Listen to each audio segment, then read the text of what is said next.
तो आज हम मानव में उत्सर्जन के बारे में पढ़ने वाले हैं। उत्सर्जन में क्या होता है कि हमारे शरीर में बहुत सारे गंदगी होते हैं। जैसे कि हम लोग खाना खाएं, ठीक है, खाना खाने के बाद जो चीज़ होता है शरीर के अंदर, जो खाना खाएं वो पच जाता है, उससे कुछ ऊर्जा ग्रहण होता है। कुछ कुछ भाग रहता है जो बच जाता है, पचबे नहीं करता है। और जो भाग है जो पचा नहीं है, ऊर्जा में नहीं बदला, मतलब वो वहीं रह गया है। अब वहीं रह गया तो उसको बाहर निकालने का काम कौन करेगा? ठीक है, उसके बारे में भी देखेंगे। उसके अलावा भी बहुत चीज़ रहता है, जैसे केमिकल्स हम लोग जो कुछ कुछ खाते हैं, जो केमिकल्स जो खून में मिले हुए रहते हैं, उसको भी बाहर निकालने का काम करते हैं। ठीक है, तो उत्सर्जन का डेफिनेशन पहले देख लेते हैं। इसका परिभाषा क्या है कि जैव प्रक्रम जिसमें हानिकारक उपापचयी वज्र पदार्थों का निष्कासन होता है। ठीक है, तो उपापचयी मतलब क्या हुआ कि जो जो अनपच होते हैं, जो पचे हुए नहीं होते हैं और हानिकारक होते हैं। अगर जो चीज़ जो पचे हुए नहीं है, अगर उसको शरीर के अंदर ही छोड़ दीजिएगा तो वो शरीर के लिए बहुत हानिकारक साबित होगा। ठीक है, शरीर को नुकसान पहुंचाने लगेगा। देखिए क्या क्या चीज़ निकलता है बाहर। ठीक है, उत्सर्जन में ऐसा नहीं है कि हम लोग जो गुर्दा के माध्यम से निकलता है वही एक उत्सर्जन हुआ, पेशाब के माध्यम से निकलता है वही एक उत्सर्जन, ऐसा नहीं है। उसके अलावा भी बहुत चीज़ है। ठीक है, उसको अभी देखते हैं। तो कुछ कुछ एग्जाम्पल है, उदाहरण है। देखिए यहाँ पे पहला उदाहरण देखते हैं कि त्वचा। त्वचा कौन होगा? ये सब हमारा त्वचा है, चमड़ी। ठीक है, इस चमड़ी से क्या क्या निकलता है?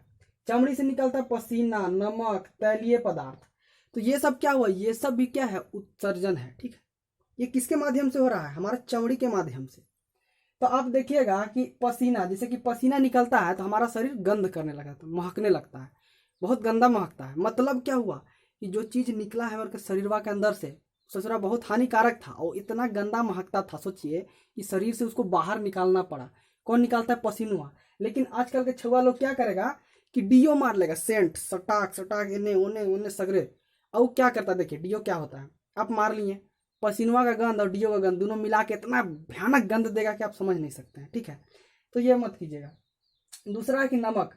आप देखे होंगे कि मतलब गर्मी के दिन में ज़्यादातर आप देखते होंगे कि पसीना जब ज़्यादा निकलता है, गर्मी के दिन में ज़्यादा निकलता है, पसीना ज़्यादा निकलता है, उस टाइम उत्सर्जन ज़्यादा होता है।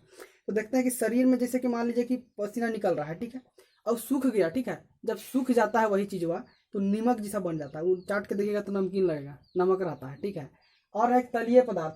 तैलीय पदार्थ जो होता है शरीर में, ये तो ठीक है, जैसे कि हाथ में रहा तो इधर इधर शरीर में निकला तो ठीक है, वो तो ढका हुआ रहता है। लेकिन जब मुँह में निकलता है तो बढ़िया नहीं दिखने लगता है। बहुत लड़की लोग क्या करेगी, बहुत अलग अलग क्रीम लगाती है ये बचाने के लिए कि हाँ एक एकदम मतलब पॉन्ड्स ले आएगी तो कुछ और, तो सब क्रीम लगा के और सोचेगी कि इससे हम छुटकारा पा ले। लेकिन इससे छुटकारा आप नहीं पा सकते हैं ना, निकलेगा आप शरीर के अंदर है तो बाहर तो आएगा ही। तो कुछ देर के लिए क्रीमुआ जो रहता है उससे थोड़ा बचा देता है। ठीक है, मतलब ग्लो रहता है शरीर में, ठीक, बढ़िया दिखता है, इसीलिए लगाती है सब ये वाला। अगला देखते हैं फेफड़ा। फेफड़ा से क्या क्या निकलता है? फेफड़ा से क्या निकलता है? कार्बन डाइऑक्साइड निकलता है। हम सांस लेते हैं, छोड़े सांस तो क्या निकला? कार्बन डाइऑक्साइड बाहर निकला। तो वो हो गया एक। ये भी अगर ये भी शरीर के अंदर रह जाएगा, सोच लीजिए, तो वो हानि करेगा शरीर को। ठीक है, इसीलिए इसको निकालना जरूरी है। तो ये भी उत्सर्जन का एक भाग हुआ, मतलब ये भी हानिकारक चीज है, तो इसको भी बाहर निकाला गया। बलगम देखते हैं, कभी कभी देखते हैं बहुत भयानक खखार निकलता है एकदम। ठीक है, वो भी शरीर के लिए ठीक नहीं है।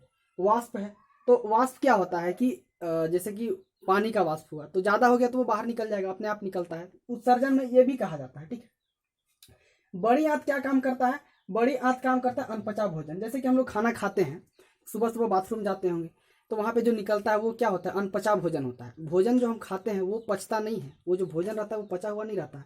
लेकिन आप सोचिएगा कि हम तो अगर मान लीजिए कि आप इतना खाना खाएं, ठीक है, इतना खाना खाएं और आपको मतलब सुबह बाथरूम किया तो इतना निकला। ठीक है, तो क्या हुआ? इतना इतना खाएं, इतना निकला, मतलब इतना जो भाग है भोजन का वो अनपचा रह गया, पचा नहीं। ठीक है, उससे ऊर्जा प्राप्त नहीं हुआ। बाकी जो आप देखें कम हुआ है वो ऊर्जा में परिवर्तित हो गया। ठीक है, वो खाना होता है किसमें परिवर्तित हो जाता है? ग्लूकोज सुक्रोज वगैरह में पर बदल जाता है, ऊर्जा में बदल जाता है। ठीक है, और वही ऊर्जा क्या होता है? शरीर के सभी भागों तक पहुंचाया जाता है। उससे क्या होता है? हमारे शरीर के सभी कोशिकाएं जीवित रहते हैं और अपना कार्य करते हैं। ठीक है, कहीं कहीं क्या होता है कि कुछ कुछ खराब हो जाता है तो उसको बनाने का काम करता है, उसको ऊर्जा मिलता है वही खाना से। और जो बचा रहता है अनपचा भोजन, वो बड़ी आंत रहता है, इसको बाहर भेज देता है। ठीक है, बाहर भेज देता है।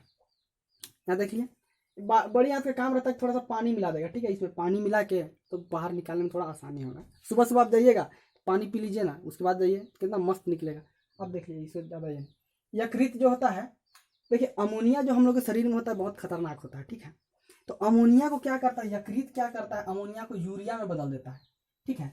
अमोनिया जो है उसको यूरिया में बदल देता है यकृत, उसके बाद उसको बाहर निकाला जाता है। तो ये काम किसका होता है, यकृत का काम होता है। तो इससे ये भी उत्सर्जन में भाग लेता है, ठीक है। अगला देखते हैं वृक्क, जिसको हम लोग किडनी बोलते हैं, सीबीएसई बोर्ड वाले, आईसीएसई बोर्ड वाले किडनी बोलते हैं।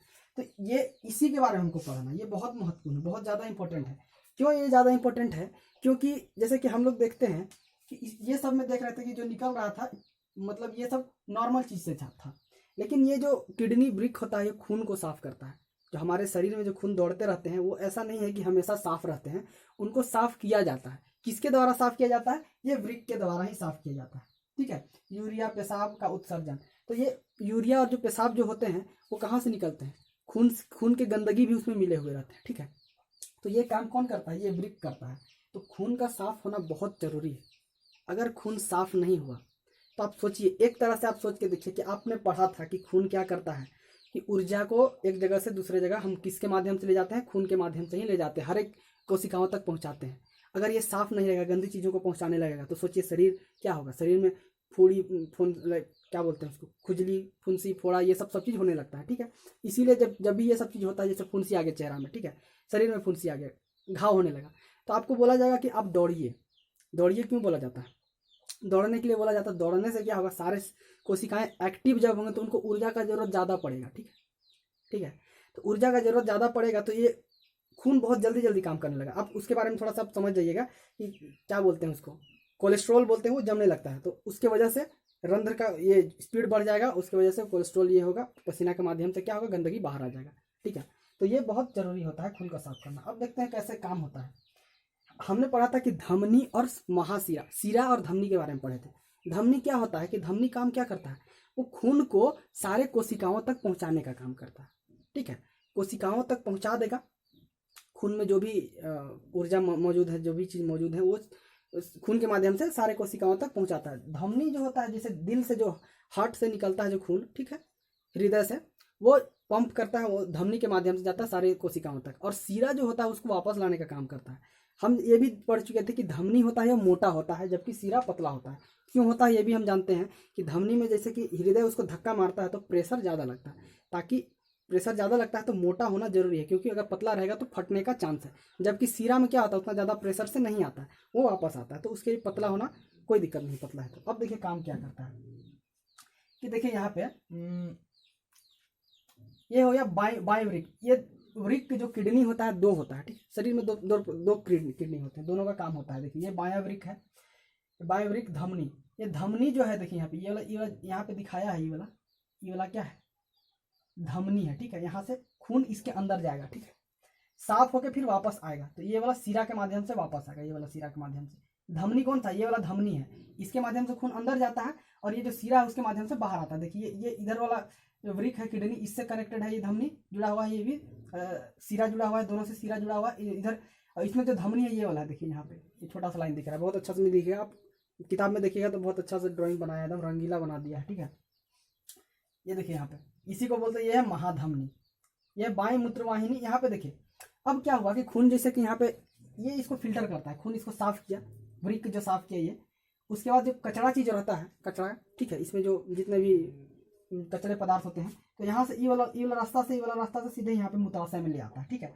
ये मूत्रवाहिनी है, बाईं मूत्रवाहिनी, दाईं मूत्र, दोनों तरफ है, देखिए ये है, ये दोनों से यहाँ पे ले आता है, ठीक है। यहाँ पे इस किडनी से इस वृक्क के माध्यम से यहाँ पे ले आएगा, इस वृक्क के माध्यम से यहाँ पे ले आएगा। आप यहाँ पे समझिए सबका काम क्या क्या होता है। जो महाधमनी होता है वो क्या काम करता है, खून को वहाँ पे ले जाने का काम करता है, ठीक है, किस पे, वृक्क पे, किडनी पे। और जो शिरा होता है वो जो खूनवा जो साफ हो जाता है उसको बाहर ले आता है। हालांकि खून यहाँ पे कंप्लीटली साफ, पूरा तरह से साफ नहीं होता है, इसमें से कुछ कुछ चीज निकाला जाता है, वो चीज अभी हम पढ़ेंगे, ठीक है। जबकि यहाँ से जाने के बाद ये फिर से कहाँ जाता है, फेफड़ा में खून जाता है। और फेफड़ा में साफ क्या होता है, ऑक्सीजन और कार्बन डाइऑक्साइड का आदान प्रदान होता है। क्या होता है कि जो कार्बन डाइऑक्साइड यहाँ पे रहते हैं उसको फेफड़ा को दे देता है, फेफड़ा से ऑक्सीजन ले लेता है, तब खून पूरा साफ होता है, ठीक है। तो यहाँ पे लेकिन मैक्सिमम काम, ज़्यादातर काम, जैसे कि केमिकल चीज़ जितना भी रहता है उसको बाहर निकालने का काम ये करता है। लेकिन फेफड़ा का तो एक ही काम है, खाली कार्बन डाइऑक्साइड और ऑक्सीजन को बदलेगा, बाकी चीज़ तो ये किडनी काम करता है, ठीक है, वृक्क काम करता है। तो अब धमनी के समझे, महाधमनी क्या है, इसको खून दे देता है और ये खूनवा को साफ करके बोलता है सीरा को दे देता है, ले सीरा जा तू फेफड़ा के पास ले जा खून को, ठीक है, ऐसे कर देता है। तो यहाँ पे आप काम देख लिए, यहाँ पे वायुवृक्क धमनी, ये इसमें नाम लिखा हुआ है, इधर बाएं तरफ वाला है दाएं तरफ वाला, इसमें इधर नहीं लिखा हुआ है। महाधमनी क्या है, बाएं मूत्रवाहिनी, ये मूत्रवाहिनी जो होता है यहाँ पे ले जाता है, ये मूत्राशय है, यहाँ पे खून आके जमा हो जाता है, खून सॉरी जो भी चीज़ निकाले जाते हैं यहाँ पे, इससे कचरा जो चीज़ रहता है वो यहाँ पे जमा हो जाता है, ठीक है, और ये यहीं के मूत्र मार्ग द्वारा बाहर निकाल दिया जाता है। तो ये कितना स्टोर कर सकता है, ये स्टोर कर सकता है मतलब आधा लीटर लगभग स्टोर कर सकता है। अब सोचिए क्या विसर्जन अगर नहीं होगा, ठीक है, उत्सर्जन नहीं होगा, तो यहाँ से जो चीज़ आके जमा हो रहा है यहाँ पे, ये बड़ा हो जाएगा कि नहीं, जमते जाएगा कि नहीं। अगर आप उसको बाहर नहीं निकालिएगा तो हो सकता है ये फट जाएगा, शरीर के अंदर नुकसान करेगा। फिर अगर ये फटा तो इसके अंदर और सारे कोशिकाएं होंगे और भी सभी कोशिकाओं को हानि पहुंचेगा, ठीक है, क्योंकि एक कचरा लेके आया है यहाँ पे, कचरा चीज़ मौजूद है यहाँ पे, ठीक है, इसीलिए उत्सर्जन होना बहुत जरूरी है। अब यहाँ पे देखते हैं कौन कौन सा पदार्थ को ये करता है, नाइट्रोजनी वर्ज्य पदार्थ को करता है। इसमें जितने भी पदार्थ होते हैं उसको जो नाइट्रोजनी वर्ज्य पदार्थ होते हैं उनको यहाँ पे साफ किया जाता है। यूरिया एवं यूरिक अम्ल को भी ये किया जाता है, ठीक है। इसके अंदर इसका इकाई क्या है, विकाणु, ठीक है, इसको नेफ्रॉन बोलते हैं अंग्रेजी में। विकाणु क्या होता है, ये वृक्क के अंदर प्रेजेंट होता है, मौजूद होता है। कितना विकाणु होते हैं उसके, वो लोग इसको साफ करने का काम करते हैं, जिसको नेफ्रॉन बोला जाता है अंग्रेजी में। तो ये लोग लगभग इसके अंदर 8 लाख नेफ्रॉन होते हैं, ठीक है, 8 लाख नेफ्रॉन होते हैं। वो जो इतना सारा जो काम होता है उसको करते हैं, खून को साफ करने का काम वही लोग करते हैं, उसके बारे में भी समझते हैं। देखिए अब क्या समझते हैं कि नेफ्रॉन कैसे काम करता है, ठीक है, किडनी के अंदर काम कैसे होता है, खून को साफ करने का क्रिया कैसे होता है, ये देखते हैं। मान लीजिए कि आप किडनी को एकदम बहुत ज़्यादा भयानक माइक्रोस्कोप लगा के इसको जूम कीजिएगा, ठीक है, जूम कीजिएगा अगर, ठीक है, तो ये निकलेगा। ये क्या प्राप्त होगा आपको, ये प्राप्त होगा, ठीक है। यहाँ पे हम एरो लाए हैं क्योंकि इधर नाम लिखती है। तो आप सोचिए कि ये वाला ऐसा चीज़ बहुत सारा मिलेगा आपको किडनी के अंदर, ठीक है। ये लोग क्या करता है, खून को साफ करने का काम करता है। ऐसा लोग कितना रहेगा, लगभग 8 लाख रहता है एक किडनी के अंदर। सोचिए इतना छोटा सा किडनी ओकरा में 8 लाख है, वो लोग खून को साफ करता है। देखिए ये रहता है, इसका 3 भाग रहता है। एक क्या होता है, ग्लोमेरुलस, ठीक है, ग्लोमेरुलस, एक बोमेन कैप्सूल होता है, एक नेफ्रॉन। तो ये देखिए काम कैसे करते हैं ये लोग। ये जो जैसे कि फेफड़ा में आप देखते हैं कि गुद्दा टाइप का होता है ना, ठीक है, जो किसको करता है, खून क्या बोलते हैं, कार्बन डाइऑक्साइड को छोड़ता है, ठीक है, ऑक्सीजन को नहीं, सॉरी, कार्बन डाइऑक्साइड को ले लेता है, ऑक्सीजन को दे देता है खून को। तो उसी तरह से जैसे कि इसके पास खून आता है, ठीक है, यहाँ पे, तो ये क्या करेगा, ये खून में से जितना भी कचरा चीज है, जितना भी चीज है, अच्छा चीज हो चाहे खराब चीज हो, जितने भी तरह के मिनरल्स होते हैं उसको छांट लेता है, ठीक है। ये खून को यहाँ से मिनरल्स को छांट करके यहाँ दे देता है, बोमेन कैप्सूल को दे देता है इसको, ठीक है। तो खून को, जैसे कि खून को यहाँ से, खून के अंदर से जितना मिनरल होता है उसको निकाल लेता है और यहाँ पे दे देता है, और इसको खून को फिर वापस कर देता है, बोलता है कि अब खून शुद्ध हो गया, ठीक है। ऑक्सीजन को, कार्बन डाइऑक्साइड तो वहाँ पे बदलाता है, जान रहे हैं। तो उसके अलावा जितना भी चीज़ रहता है ये यहाँ पे, जो अच्छा चीज़ हो चाहे बुरा चीज़ हो, सबको छांट लेता है ये ग्लोमेरुलस, ठीक है। ये इसको पहचान में नहीं आता है कौन अच्छा है कौन खराब है, इसको इतना पता है कि ये मिनरल खून के अंदर प्रेजेंट है, तो इसको हम बाहर निकाल लेते हैं, ठीक है। उसके बाद खून को वापस कर देता है। तो यहाँ से यही करता है, ये निकाल लेता है, खून को वापस कर देता है। बोमेन कैप्सूल जब आता है यहाँ पे देखिए, इसका काम क्या होता है कि निस्पंदन करना होता है, ठीक है, रक्त के कणों को छानना, रक्त के कण को छानता है, कि रक्त के अंदर जो भी जितने भी कण होते हैं सबको छान के रख लेता है अपने पास, ठीक है। उसके बाद क्या करता है, शुद्ध रक्त वापस करना। जब सब चीज छान लिया, एक एक छान लेता है खूनवा के अंदर से, और बोलता है जा खून को वापस कर देता है, जा फेफड़ा के पास जा, ऑक्सीजन कार्बन डाइऑक्साइड बदल लेना हो जाके, तो उसको भेज देता है। इतना करता है तो ये जो बोमेन कैप्सूल होता है इसको मालूम होता है, ठीक है, इसको मालूम होता है कि ग्लोमेरुलस क्या है, उतना ज़्यादा समझदार नहीं, ज़्यादा पढ़ा लिखा नहीं है, बेवकूफ़ है थोड़ा, ठीक है। वो हर चीज़ को छान लेता है, उसको नहीं पता कि कौन चीज़ शरीर के लिए अच्छा है कौन चीज़ खराब है, ठीक है। तो ये काम जिससे सबसे ज़्यादा, उससे ज़्यादा पढ़ा लिखा कौन है, बोमेन कैप्सूल बहुत ज़्यादा पढ़ा लिखा रहता है। इसको मालूम होता है कि शरीर में कौन सा चीज़ यूज में आएगा, कौन सा चीज़ इस्तेमाल में आएगा।